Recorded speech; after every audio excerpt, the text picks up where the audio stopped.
Ration கார்டுகளுக்கு பதில் smart card வழங்கும் திட்டத்தை முதலமைச்சர் எடப்பாடி பழனிசாமி தொடங்கி வைத்தார். திருவள்ளூர் மாவட்டம் அம்பத்தூர் அருகே உள்ள கொரட்டூரில் நடைபெற்ற விழாவில் பயனாளிகளுக்கு மின்னணு குடும்ப அட்டை எனப்படும் ஸ்மார்ட் கார்டுகளை அவர் வழங்கினார். 330 கோடி ரூபாய் செலவில் தமிழகத்தில் உள்ள ரேஷன் கார்டுகளுக்கு மாற்றாக ஸ்மார்ட் கார்டுகள் தயாரிக்கப்பட்டுள்ளது. மாவட்டங்களில் ஸ்மார்ட் கார்டுகளை அமைச்சர்கள் வழங்க உள்ளனர். இனிமேல் ரேஷன் பொருட்களை ஸ்மார்ட் கார்டு மூலம் பொதுமக்கள் பெற்றுக் கொள்ளலாம். ஸ்மார்ட் கார்டு அறிமுகமாவதால் ரேஷன் கடைகளில் வாங்கும் பொருட்களின் விவரங்கள் குறுஞ்செய்தி மூலம் வந்து சேரும் என முதலமைச்சர் தெரிவித்தார். மொத்த குடும்ப அட்டையில் 99% குடும்ப அட்டைகளுக்கு குறைந்தபட்சம் ஒரு உறுப்பினர் ஆதார் எண் விவரங்களாவது சேகரிக்கப்பட்டுள்ளது.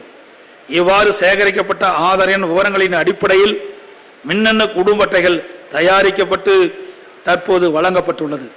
இந்த மின்னணு குடும்ப அட்டைகளின் விலையை தமிழ்நாடு அரசே ஏற்றுக்கொண்டு குடும்ப அட்டைதாரர்களுக்கு விலையின்றி வழங்கப்படுகிறது.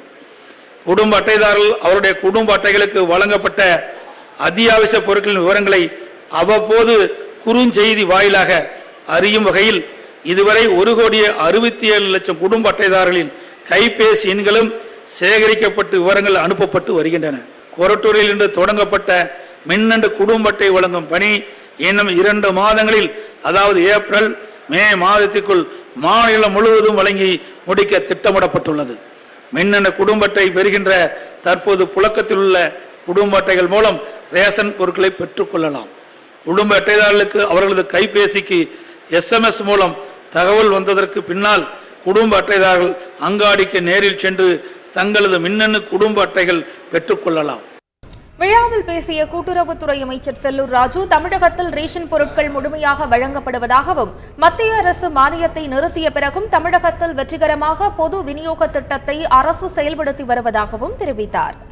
எங்க அம்மா 2011 வந்த பிறகு 30 ரூபாய்க்கு தோரம் பருப்பு வெளியே 110 ரூபா, 120 ரூபா, 180 ரூபா, 190 ரூபா, 200 ரூபாய்க்கு போச்சு.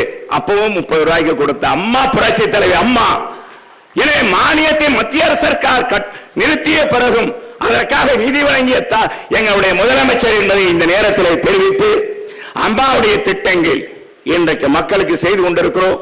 எங்கள் பொறுத்தளவுக்கு மக்கள் பணிதான் எங்களுக்கு முக்கியம். இந்த விழாவில் பேசிய உணவுத்துறை அமைச்சர் காமராஜ், உணவு பாதுகாப்பை உறுதி செய்தவர் முன்னாள் முதலமைச்சர் ஜெயலலிதா என்றும் ஸ்மார்ட் கார்டு திட்டத்தை அவர்தான் அறிவித்தார் எனவும் குறிப்பிட்டார். ஏஏஒ என்பது மத்திய அரசாங்கத்தினுடைய திட்டம். ஏஏஒய்க்கு 3 ரூபாய் விலை கொடுத்து வாங்கி அதனையும் விலையில்லாமல் கொடுத்த தலைவர் மாண்புமிகு புரட்சி அம்மா அவர்கள். மத்திய அரசாங்கத்தினுடைய திட்டத்திற்கு மானியம் கொடுத்த தலைவர் நம்முடைய தாய் புரட்சி அம்மா அவர்கள் என்பதனை இந்த நேரத்தில் இந்த மேடையில் நன்றியோடு எண்ணி பார்க்கிறேன். அதைத்தான் இன்னைக்கு அத்தனை பேரும் பாராட்டுகிறார்கள். உலகம் பாராட்டுகிறது. உலகத்தெல்லாம் பாராட்டப்படுகிற இது புரட்சி அம்மா அவருடைய உன்னத திட்டம் தான் ஸ்மார்ட் கார்டு வழங்குகிற திட்டம். வளர்ந்த மாநிலங்களில் எல்லாம் இன்னும் இந்த திட்டம் கொண்டு வரப்படவில்லை.